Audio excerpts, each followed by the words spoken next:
YouTube live, and you know what?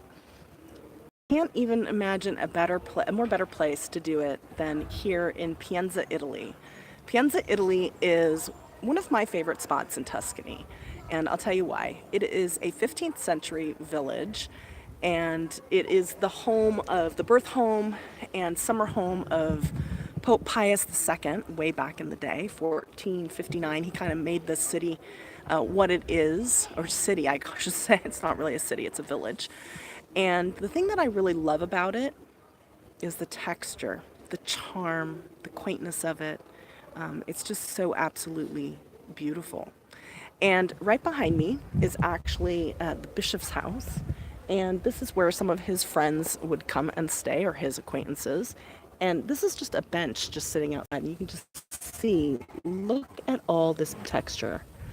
And it feels like, I don't know, Michael, what do you think? You think this is marble? It feels like marble. It's just gorgeous. This is my husband, Michael. Hey, everybody. And it's just absolutely beautiful. But then you have these beautiful bricks, and this is right in the main square where you have these gorgeous, gorgeous rocks, or rocks, I should say, bricks, kind of creating your kind of piazza. And I love seeing the different patterns from village to village. So here you have bricks making that, but then here you have these matte stones to create the streets. Now, I love creating these in paintings as well as, stamped scenes. You have his home over there where Franco, oh good Lord, I'm not going to say his name right, Zeffirelli, is that right? I believe so. The Italian director actually filmed the very first Romeo and Juliet. In that, one of the scenes was right in there in the courtyard, and they have these amazing frescoes in there. But just to give you an idea, and you can see here on this, there's a clock tower way up there. Let me see if I can bend you backwards. Way back there.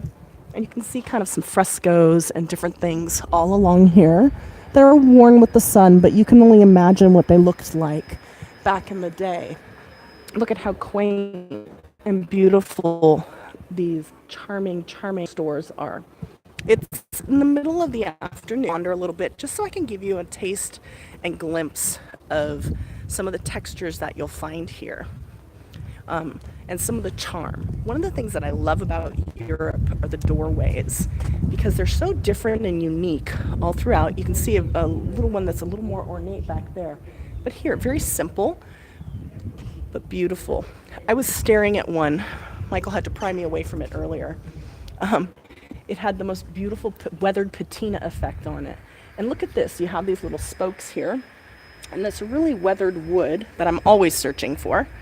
But look at how worn this is right next to this facade right here, this stucco facade. Lord knows how old this is. It's just beautiful to create this, recreate these textures in your projects and your art pieces. That's what I'm always striving to do. Same thing also when you look over here, look right up here. I'm pointing but not showing you. You can see all that exposed brick, and we'll come down the street a little bit and just kind of give you a little bit more of a glimpse into that. This is a texture that I'm always looking to create in mixed media pieces or in backgrounds of cards, artwork. I love the different colors that you get here. You know, that light, keeping it really earth tone, and then mixing in, you know me, I don't use a lot of black, right? Hey, Penny. Hey, how you guys doing? It's so nice to see people on here. I don't use a lot of black when I do as an accent piece, but if you've seen any of my work, you see that I actually gravitate a lot more to this color. This is really kind of like that chocolate, deep, deep chocolate espresso brown. And you can see how well it plays next to this. I mean, this is what I really love about this. And Michael, refresh my memory.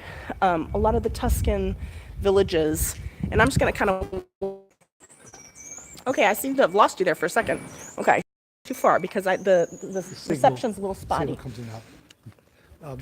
Mentioned about the colors that they use. Tuscany, all over Tuscany, browns, greens. Right, for the shutters and the The because the signal's not that great. But we'll wander out this way and give you a glimpse of the Val d'Orcia, which is where we are right now. For me, I was looking at this door earlier. We were at La Foce, which is the really, really curvy road that you see in the hillside. That it's very famous in Tuscany. famous, absolutely. And they had this door that had this amazing patina look. And yeah, I agree with you. The architectural aspects of the buildings are so unbelievable. I'm so sorry, Penny, for the buffering. I've tried to stay out of those zones into areas that are actually where you can see it a little bit better. What was I saying? I lost my train of thought. Oh, so they had this most amazing patina effect, and I was trying to think of how I could recreate that. And I was thinking of some of those new Seth Apter embossing powders, and how when I get home, I took some photos, and I think I'm going to really try to get that texture, duplicate it from that, and I think I could probably do it with some embossing powders. This is what I'm talking about right here. This texture and color. This is one of the things that I love, just love about this area. And I'm going to swing you around really quick, just to give you a glimpse. That right there is Val d'Orcia, down below. So beautiful. I love this area. It's just gorgeous. These cypress trees, they have my heart. And yeah, just really beautiful. And for me too, and I'm going to try not to get you in the sun, but the views from up here, Pienza, which sits about 500 meters high, it's about 1,500 feet, right? I think so. Yeah. 3 feet in every meter, I believe, if I can remember my metric conversion. You think we're higher than that? Yeah. Okay. So it's pretty high. We're sitting up pretty high over the I valley. think we're give or take about 1,800 feet up. Okay. Yeah. And let's see if we could probably swing you down this way. There we go. Gives you a little bit of a glimpse back there. I have so many scenes playing out in my head. You have no idea. We're staying in a farmhouse. I know, right? It's beautiful here. Yeah, the flight is long. I will say that. But you know what? It's so worth it. We're spending 2 weeks here, and we're in a farmhouse right now, just out in the countryside. And it's so beautiful. I took a photo from inside, and I posted it on my Instagram account today. And I'll have to share that as well on a blog post, because I just want to paint it. Everything I see, every picture I snap, just makes me want to break out watercolors and paint. Because I think what's so nice about it, and kind of what to me embodies this whole area, is simplicity.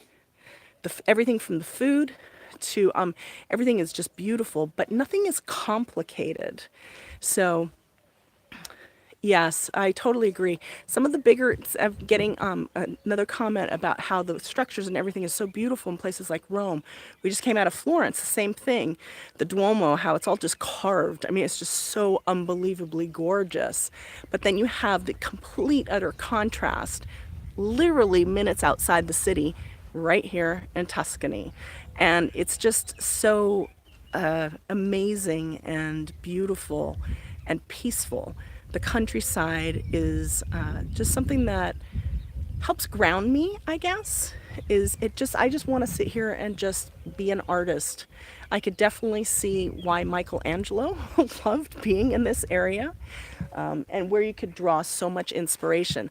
I'm going to pan you around just to take you here. You can see those beautiful, simple structures, but look at all that texture. It's just gorgeous. There's that green and brown shutters on there. And it just has the best view. And let me tell you, when the sun goes down here, it is not just a normal sunset. It's like tangerine. It's gorgeous. Yes. Aw, thanks, Joni. Thanks, Joni. Thank you so much, everybody, for being on here. I'm so happy that you enjoyed this little glimpse into here. These types of things really inspire me, and this is what helps keep me going in art. I love drawing and getting refueled by these places, because then when I get home and I hit my stamp table or I hit my art easel, this is, can I see your ring? There you go. Is it shining? It's shining. They want to see my ring. I don't know why. Yeah, that's right, because you're usually looking at my hands, right? Now you're actually seeing my face. That's actually funny. So, but anyway, these are the places that refuel me and really get me inspired to create scenes. You're so welcome. I'm so glad that you enjoyed this live. And I look forward to bringing more little clips like this. I have some great intros filmed for projects that I have planned in the future. So you're going to see a little bit more live inspiration, and then we're going to take that, because that's what you guys see on a daily basis, is you see the live inspiration. But I want you to be able to learn how to then translate that to watercolor paper or to just a card, and use your embossing powders or your stencils. I love stencils. I'm teaching a stencil class over in Stamp Nation right now, if any of you are over there. And you know, those are how you take those tools and then you create stuff like that, and that's really special. So thank you for joining me. If you have any questions about anything, definitely leave it in the comments. Be sure to like this video. If you haven't subscribed, be sure to subscribe. Click the notification bell so that you're notified the next time that I go live or post another video. And I will look forward to seeing you guys soon. Bye.